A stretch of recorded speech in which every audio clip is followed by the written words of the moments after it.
Bismillah. Assalamualaikum. Kajian Ustadz Abu Qatadah Fat 5. Intan surullah yansur. Jadi Allah berjanji menolong. Dan semua tentara Allah akan menang. Lihat di surah Al-Maidah ayat 56. Wa may yatawallaha wa rasulahu walladzina amanu fa inna hizballahi humul ghalibun.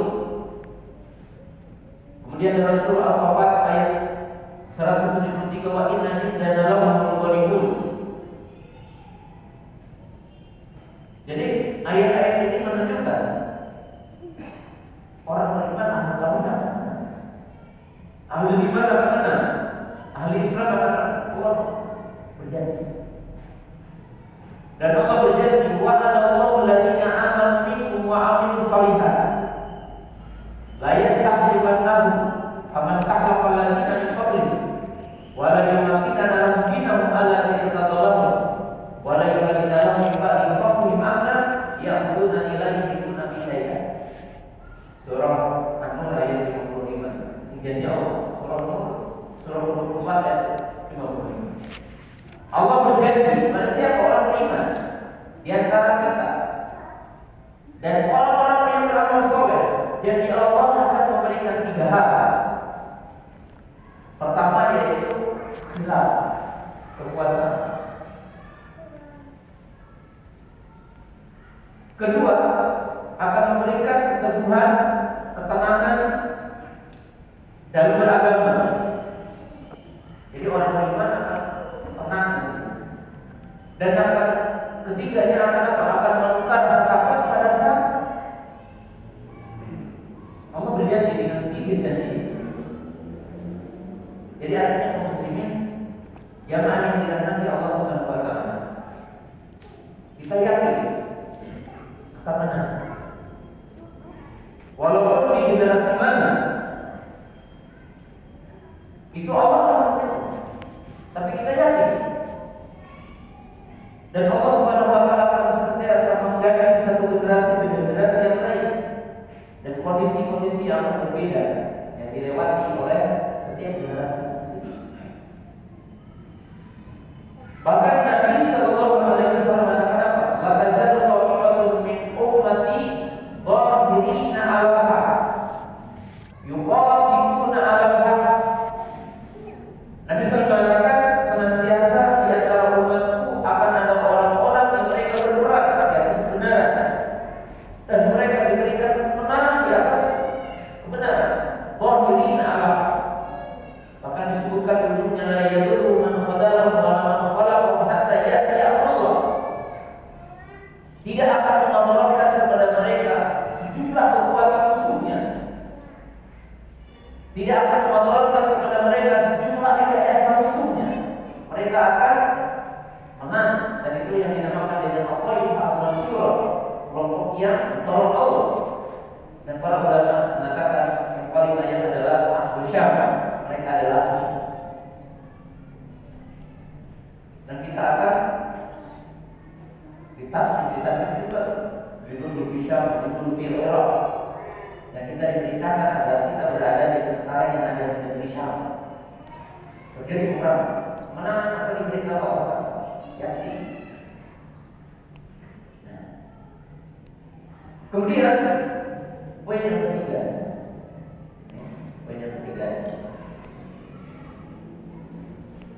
Sesuatu yang wajib kita yakini bahwa kemenangan Allah akan berikan. Tapi sesuatu yang kita wajib yakini pada poin yang ketiga, bahwa Allah Subhanahu wa taala menjadikan segala sesuatu dengan sebab. Hikmah Allah kepada hamba-Nya menjadikan segala sesuatu dengan sebab. Inna likulli syai'in syarr. Segala sesuatu adalah sebab. Maka umat Islam diperintahkan untuk menempuh sebab untuk keluar dari semua kesulitan. Umat Islam diperintahkan untuk menempuh sebab untuk menang. Kaum muslimin jemaah yang dirahmati Allah Subhanahu wa taala.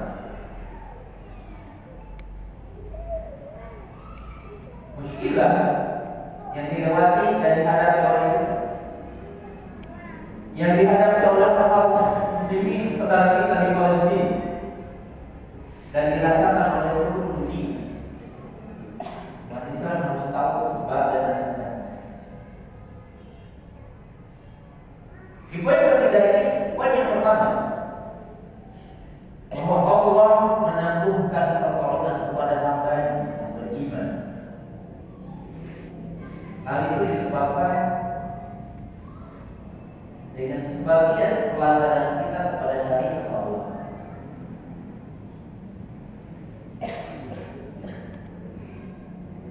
Allah Subhanahu wa taala menimpakan musibah, menimpakan ujian kepada hamba-Nya, kepada kita bersama, adalah berkaitan dengan dosa yang kita perbuat, dengan pelanggaran yang kita perbuat, dengan ulah yang kita perbuat. Dan Allah Subhanahu wa taala telah memberikan contoh dalam sejarah umat Islam, sejarah para sahabat ridwanullah taala alaihim. Dari sejumlah peperangan yang dilewati oleh Nabi SAW dan para sahabat, ada dua peperangan yang Allah Subhanahu wa taala memberikan pesan kepada kita, yaitu perang Uhud dan perang Hunain. Di mana perang Uhud ini kita tahu ada dua fase. Fase pertama mana? Ketika para sahabat ridwanullah taala semuanya mengikuti instruksi, arahan, perintah, sunnah Nabi Sallallahu Alaihi Wasallam, sehingga orang-orang kafir yang waktu itu dipimpin oleh Khalid bin Walid sebelum beliau masuk Islam, maka terserak semuanya.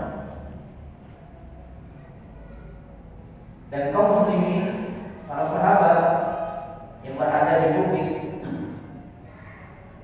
Uhud Jabal Rumah, disebutkan dalam sejarah tidak kurang jumlah mereka sekitar 50 orang.